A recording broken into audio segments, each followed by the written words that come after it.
I think I was so young, it was quite hard for me to grasp that we were living here permanently.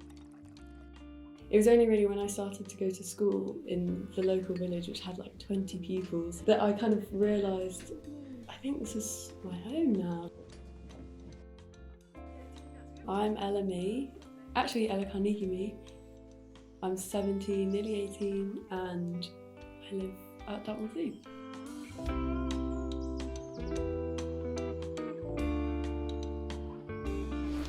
Look! There's a cat. I think it's one of the first baby piglets we've ever had that survived through winter, which is really cool. It was after my granddad died. My dad and his siblings decided they'd look for a nice big house that maybe some of them would live in. And they came across the zoo. If they didn't buy it, then the animals, they would all be put down. My favourite animals, maybe the tiger. There are more tigers in captivity as pets in America than there are in the wild. Education has always been huge in the zoo. It's just lovely seeing people expand their knowledge and be really, really interested in animals as much as we are. So strange, the colouring. And it's actually for, it's not for camouflage or anything, it's for if there's a huge group of them. And obviously they're natural predators, lions and cheetah and all that kind of thing.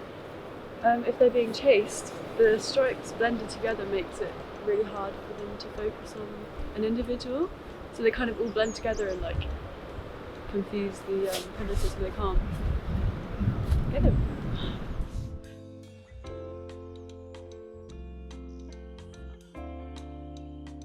When we really lived in this house, in the front room, which is now like a kind of wedding room, that would be our living room, and people would just wander in and we'd be like, so sorry, we're actually just watching TV. Like, I go to just a standard high school. I study art, psychology and RS. My favourite is art, definitely. My whole family's always been so creative. So I feel like I've always had photographers and calligraphers, pottery, like painters, all that all around me. When she just like nods, she's like, yeah, she got it. My grampy on my mum's side, he taught me some classical piano.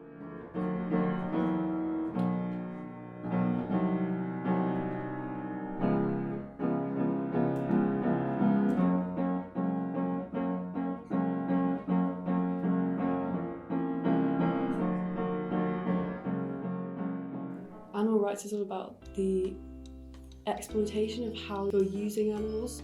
If you're using them for education and conservation, and it's a kind of symbiotic relationship when you're using them in a positive way, of people can learn about them and you can learn about them and everything. I feel like it's a positive thing.